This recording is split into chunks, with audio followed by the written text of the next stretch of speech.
Malgré les sanctions européennes, Moscou devrait gagner encore beaucoup d'argent grâce à la vente de ses énergies fossiles. La Russie a encaissé 93 milliards d'euros de revenus après 100 jours de guerre. Les volumes sont en baisse, mais la hausse des prix compense cette diminution, selon un rapport publié lundi par le CREA, le Centre de recherche sur l'énergie et l'air pur.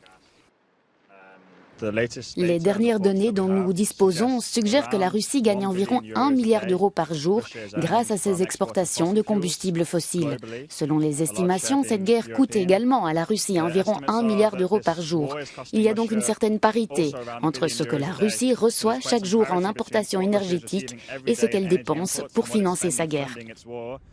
L'Union européenne reste le principal client de la Russie. Selon le centre de recherche, les États membres ont importé environ 60% de ces énergies fossiles.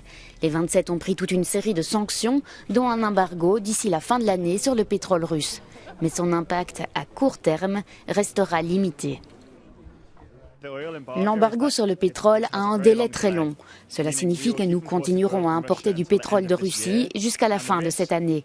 Le risque est de créer beaucoup de bruit sur les marchés en maintenant des prix élevés et en important du pétrole pendant les 6 prochains mois.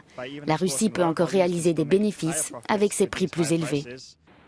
Malgré les efforts européens pour réduire leur dépendance énergétique, la demande mondiale reste forte. Moscou s'attend donc à tirer davantage de profits cette année de ses exportations.